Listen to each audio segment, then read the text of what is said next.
ये बताइए कि कोई व्यक्ति जो नाबालिग बच्ची के साथ रेप करके बैठा है और एक दूसरा आदमी जो मूर्ति पूजा करता है, दोनों में ज्यादा बड़ा दोषी कौन है, अपराधी कौन है? जी मान लीजिए दो आदमी बैठे हुए अपराध कर रहे हैं, एक व्यक्ति तो मूर्ति पूजा कर रहा हुआ बैठा और एक व्यक्ति बैठा हुआ किसी बच्चे का बलात्कार कर रहा है, कौन सा अपराध बड़ा है? मूर्ति पूजा।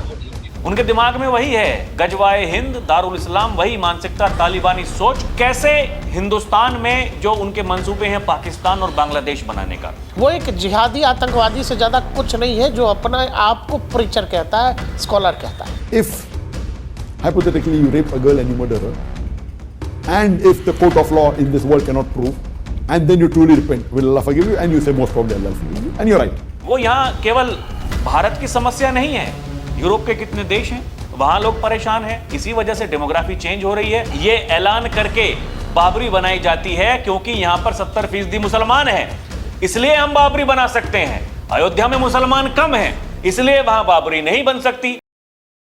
ये कट्टरता कहाँ से आती है, ये जिहादी मानसिकता कहाँ से आती है? और जब जब सवाल उठता है कि कहीं कोई खुद को बांध के फट क्यों रहा है, कहीं कोई किसी को पर पत्थर क्यों मार रहा है, कहीं कोई किसी की आग क्यों लगा रहा है या फिर जिंदा क्यों जला दे रहा है, तब ये आवाज़ उठती है कि भाई इस्लाम के जो बड़े जानकार हैं, जो बौद्धिक वर्ग है इस्लाम के अंदर, वो चुप क्यों रहता है?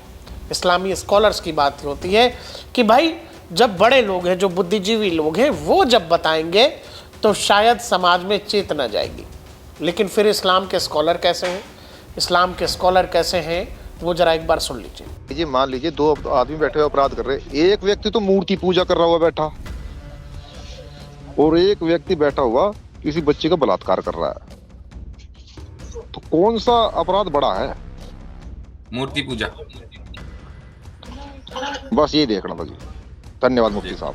ये मौलाना जिसको हम आपको सुनवा रहे हैं, इसका नाम हमें नहीं पता, लेकिन ये इंडियन बेस्ड मौलाना है और फिलहाल शिकागो यानी यूएसए में रहता है और वहीं से ऑनलाइन स्पीचेस वगैरह देता है। दुनिया भर में इसके जानने चाहने वाले लोग हैं और इसे इस्लाम का बड़ा जानकार बताया जाता है।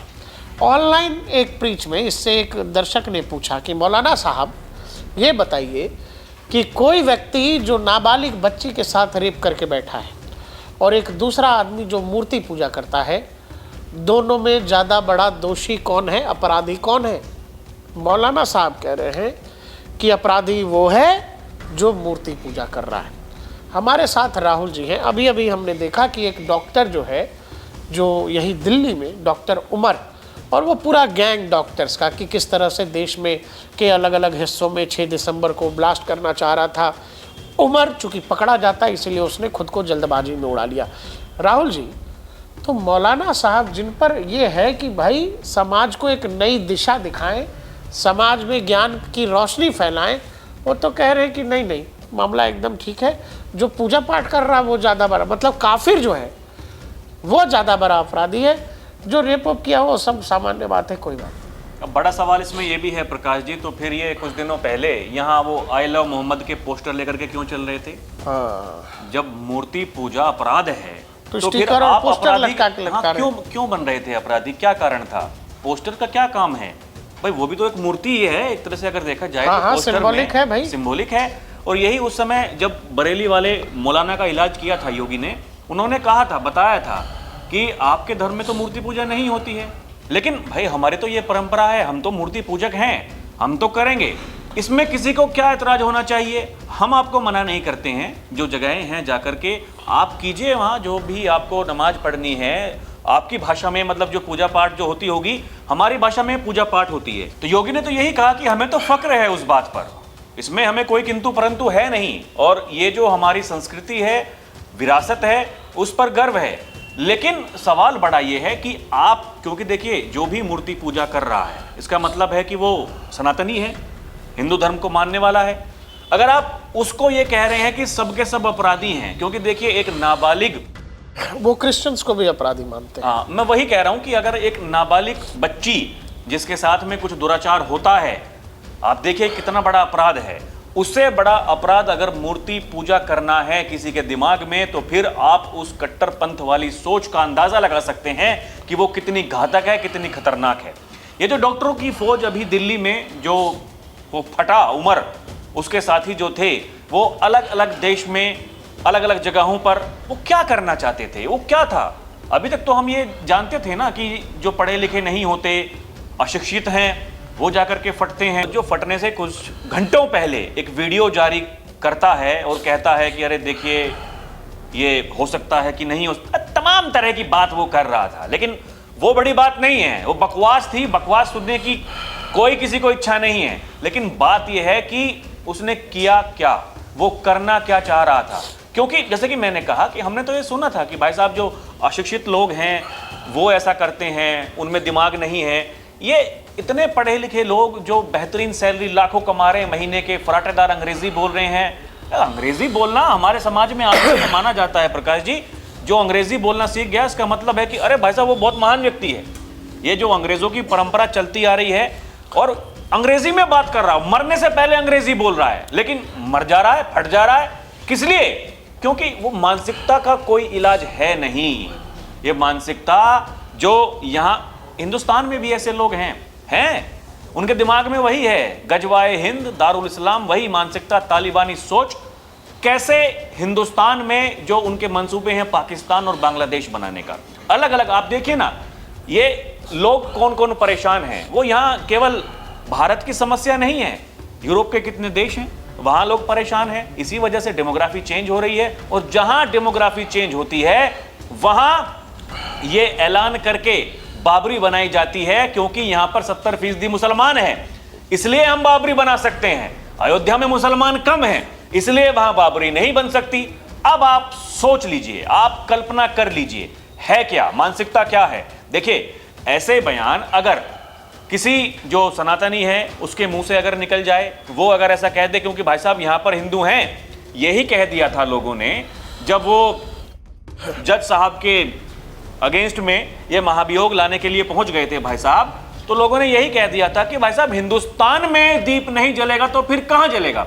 उसी बात का कितना विरोध हुआ आप समझ सकते हैं। लेकिन अगर कोई व्यक्ति ये कह सकता है क्योंकि हमारे जिले में मुसलमान 70% हैं, यहां बाबरी बन सकती है, अयोध्या में मुसलमान कम हैं, यहां बाबरी नहीं बन सकती है। मानसिकता आप देख लीजिए, वो सोच आप देख लीजिए, लोग क्या करना चाहते हैं, क्या नहीं करना चाहते हैं। और एक और बड़ी बात जो उत्तर प्रदेश के मुखिया योगी आदित्यनाथ ने कही, वो SIR जब हो रही थी प्रकाश जी, वो अभी ये कह रहे थे कि ऐसी व्यवस्था बनाओ कि जहां पर जो मुस्लिम आबादी ज्यादा है वहां पर ये कम रखो कि वो जो हिंदू मतदाता है वोट डालने के लिए वहां पर ना जाए। ये कम से कम आप ऐसी सुविधा करो, वो उनका बूथ आप चेंज करो। क्योंकि क्या होता है, वही दर्शकों डर जो बनाया हुआ है, आप समझो उस बात को। क्या ताजिया की यात्रा निकल सकती है, लेकिन दुर्गा मूर्ति विसर्जन अगर हो रहा है, उसकी पदयात्रा निकल रही है, तो फिर उस पर पथराव होगा। बहराइच में क्या हुआ था, आप उन मोहल्लों से मत निकलिए, आप उन इलाकों से मत निकलिए। लोग कहते हैं अरे आप उन मोहल्लों से क्यों गए, उस गली से क्यों गए? अरे पाकिस्तान है क्या? मतलब ये केवल इलाके, ये अगर आप निर्धारित करने पड़ रहे हैं, ये हमारा इलाका, ये आपका इलाका, तो फिर ये क्या है? ये पाकिस्तान तो नहीं है भाई, ये तो हिंदुस्तान है। हिंदुस्तान में तो बड़ी बड़ी बातें की जाती हैं, गंगा जमुनी तहजीब की बात होती है, भाईचारे की बात होती है, सबका साथ सबका विकास की बात होती है। और मैं बार बार ये कहता हूं, जब जितनी भी सरकार की जन कल्याणकारी योजनाएं हैं, क्या उनमें कोई भेदभाव होता है क्या?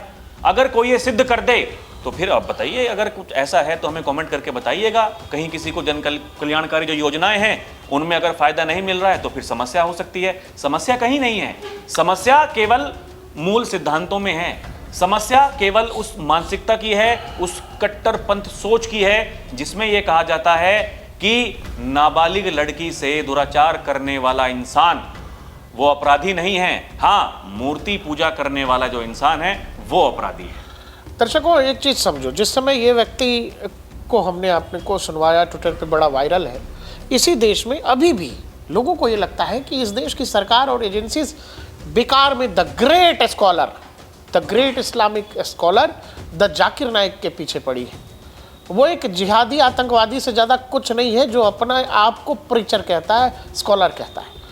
उसकी वजह से इस देश में न जाने, या फिर दुनिया के अलग देशों में न जाने कितने लोगों ने कट्टरपंथ की राह अपनाई। हमने जिस मौलाना की बात आपको सुनवाई, ठीक वही बात ये फ्रॉड भी बोल रहा है, वो सुनिए। If hypothetically you rape a girl and you murder her, and if the court of law in this world cannot prove, and then you truly repent, will Allah forgive you? And you say most probably Allah will forgive you, and you're right. अब सवाल है कि जो लोग अपने नाम के आगे स्कॉलर, स्पीकर या फिर प्रीचर लगाते हैं, उनका ज्ञान अगर ये है कि जहां सामने से दिख रही बात जो कोई अंधा भी बता देगा कि कौन सी बात गलत है, उसमें भी अगर ये बता दिया जाए कि नहीं, चूंकि कोई पूजा कर रहा है वो ज़्यादा बड़ी गलती कर रहा है सिवाय इसके कि किसी ने छोटी बच्ची के साथ दुष्कर्म कर दिया, ये अपने आप में बतला रहा है कि आखिर वो समाज को दिशा कौन सी देना चाहते हैं और उनके पास ज्ञान किस लेवल का है और वो क्या पढ़ते लिखते जानते समझते हैं या उन साहित्यों में, उन किताबों में क्या लिखा हुआ है। राहुल जी, जब मौलाना साहब ये कह रहे हैं कि ना कोई बात नहीं, तो यही कारण है ना कि इसी देश में रह करके लोग कहते हैं कि नहीं ट्रिपल तलाक पर बात क्यों कर रहे हैं, होने दीजिए, ये बाल विवाह पर बात क्यों कर रहे हैं, होने दीजिए, मोलेस्टेशन वो कह रहा साहब भाई, वो तो कह रहा रेप कर दिया कोई बात नहीं, लेकिन मूर्ति पूजा मत करना। देखिए सबसे बड़ी दिक्कत तो यही है,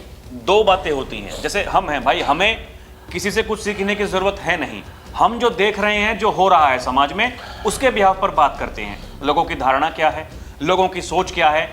लेकिन क्या होता है, कुछ लोगों को इन्फ्लुएंसर्स की जरूरत पड़ती है कि भाई साहब लोगों को इन्फ्लुएंस करेंगे, उसके बाद में उनके दिमाग में कुछ बात आएगी, वो तब जागेंगे, मानेंगे क्या होता है क्या नहीं होता है। यहां सबसे बड़ा सवाल यही है, जो लोग किसी की बातों में आकर के आगे का निर्णय लेते हैं कि हमें क्या करना है, और उनको अगर कोई ये बता रहा है, ये समझा रहा है, तो फिर वो अपनी जमात के साथ में क्या कर रहा है, उनको क्या सिखा रहा है, और लोग क्या सीख रहे हैं, सीखने में आने के बाद में क्या कुछ कर दे रहे हैं। समस्या वही है, मूल समस्या यही है, जब तक इस बात पर आप बल नहीं दोगे, ऐसी बातें नहीं की जाएंगी, तो फिर समस्या होगी। ऑस्ट्रेलिया में 20 साल से रह रहा है, 20 साल से कमा रहा है, खा रहा है, अंत में वो भी आकर के क्या कि जी जिहाद कर रहा है, आम लोगों पर गोलियां बरसा दी, क्यों? क्योंकि सामने यहूदी थे। ये जो पूरा थॉट प्रोसेस है, हम आपको उस मौलाना साहब की बाइट के साथ छोड़ेंगे। यहाँ एक और समस्या की बात है, यही जो डॉक्टरों की फौज की बात हम कर रहे थे, अभी हमने जिक्र किया, जो दिल्ली में वो डॉक्टरों की फौज जो फटी, कहाँ फटने वाली थी, ये लखनऊ की यूनिवर्सिटी है, KGMU यूनिवर्सिटी, उसमें भी एक डॉक्टर है, वो मामला सामने आया, वो तीसरी लड़की उसके साथ में लगातार वो यही कर रहा था, और उसने बताया, जो पीड़ित है उस बच्ची ने बताया कि क्या कुछ नहीं हो रहा था। लेकिन समस्या क्या है, यहाँ वहाँ जागरूकता की ज़रूरत है, आप लोग क्या कर रहे हैं क्या नहीं कर रहे हैं। वो बताया जा रहा है कि जब उसने कहा कि शादी कर लीजिए, कि नहीं पहले आप धर्म परिवर्तन कीजिए, उसके बाद में शादी करूँगा, तो ये समस्या है। तो क्या है कि हमारा वाला ऐसा नहीं है, थोड़ा ना दिमाग ठीक करिए, हकीकत से रूबरू हुई है, तूफ़ान देख करके मुंह मत छिपाइए, क्योंकि उससे तूफ़ान रुकेगा नहीं।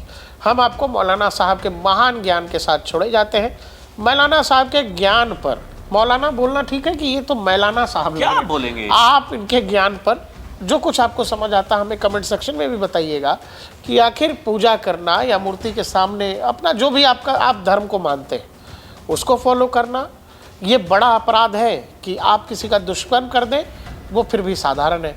मौलाना साहब को सुनिए। ये मान लीजिए 2 आदमी बैठे हुए अपराध कर रहे, एक व्यक्ति तो मूर्ति पूजा कर रहा हुआ बैठा, और एक व्यक्ति बैठा हुआ किसी बच्चे का बलात्कार कर रहा है, तो कौन सा अपराध बड़ा है?